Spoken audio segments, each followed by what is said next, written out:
Hey y'all, I'm Yvonne Williams with Back to Earth Creations, and in this video I wanted to talk to y'all a little bit about whenever you're making a charm for a pendant or an earring and you're having trouble with it spinning around.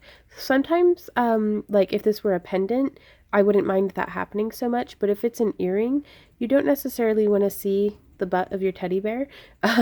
But these charms, it doesn't matter as much. But if you have a charm that is hollow on the back and it's not like patterned all the way around, you may not want it to spin.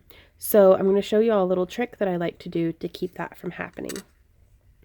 So first off, you're going to want to thread a head pin through your bead and make sure that the head of it is large enough that it's not going to just slide right off the end. Also, there'll be a list of all the different tools and materials that I'm using in this video down below.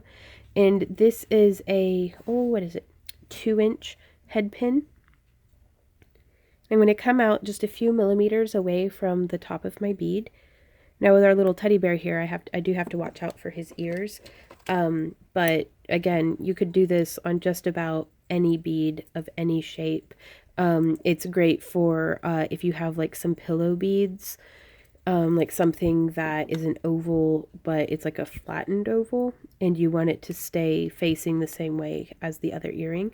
So I did a 90-degree bend, made a little loop, and now I'm just twisting around the neck of the, well, if that's the head and the bear's the body, this is the neck. So I'm just using these cool little pliers to come around.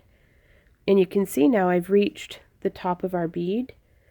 And I'm going to try to orient this in a way that, let me get it over his ear. Our little tail of wire is coming off towards the back. There we go. So what I'm going to be doing here is twisting this because I want it to stay kind of flat along with I don't want our loop to turn perpendicular. I want it to stay nice and flat and in line with our bear. And I'm just going to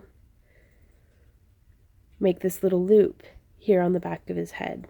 You could do a spiral if this is a 21 gauge wire, so it's not quite heavy duty enough, I feel like, to do a spiral because I feel like it would get snagged in hair really easily. Oh, if I had my fine tipped bent nose pliers over here with me, that'd be something, but I think they're over at my other workstation.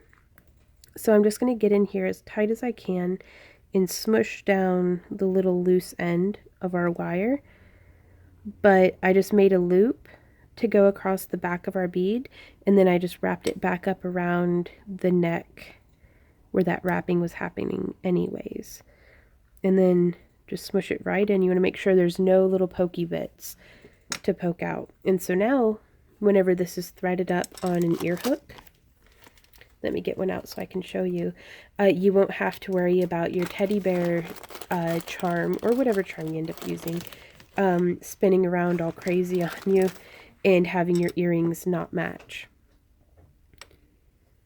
So you would just take it and hook it right on like that, and then close the loop of your ear hook or post or whatever you're attaching to. And so yeah, and now you can see he's not going to be turning and twisting on you. I would revisit this with my petite bent nose pliers just to get that to sit a little bit more snug. I feel like you know, it's one thing, you shouldn't be too critical on yourself, but you should always look for ways to improve in your work. And I feel like that's something, you know, that you just polish it up a little bit more. So let's see if I can't reach in there, smush it down on the side some. So even just that little bit helped it to blend in more, because you want your connections, especially your cold closures like this, to look a little bit of a mystery. You don't want people to see where it begins and ends. Or at least I don't. You know, you do you. But yeah, that was just a little tip that I used to, you keep my beads from spinning around whenever you don't want that to be happening, that I thought I'd share with you guys. So if y'all have any questions, comments, or ideas, please leave them down below. I love hearing from you guys. Do you have a favorite way to keep your beads from spinning around? Because I love learning from you guys. I feel like I learn way more from y'all than what y'all do from me. So thank y'all for that constant inspiration. But if you enjoy my free tutorials and would like to support the creation of more of them, as well as participate in my fairy house giveaways and different things that we do, please check me out on Patreon and social media. All the links, again, will be down below. So thank you guys so much for hanging out with me. Happy crafting, and I'll see you around. Bye!